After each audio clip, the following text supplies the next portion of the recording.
Real মাদ্রিদের অবস্থা এতটা নাজুক যে ঘরের কোন্দল এখন বাইরে ছড়িয়ে পড়েছে।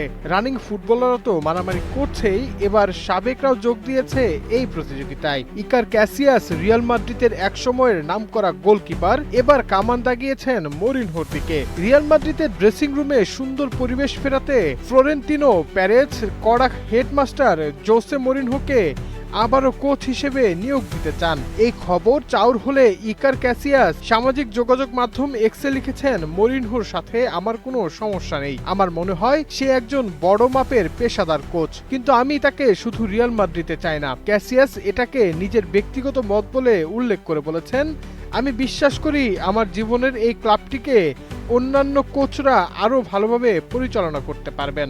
যদিও ক্যাসিয়াস বলেছেন তার সাথে মরিনহোর কোনো সমস্যা নেই, আসলে সেটা ভদ্রলোকের ভদ্র মিথ্যাচার। ইতিহাস বলছে 2012-13 মৌসুমে মরিনহো রিয়ালের কোচ থাকাকালীন মরিনহোর সাথে ইকার ক্যাসিয়াসের দ্বন্দ্ব হয়েছিল।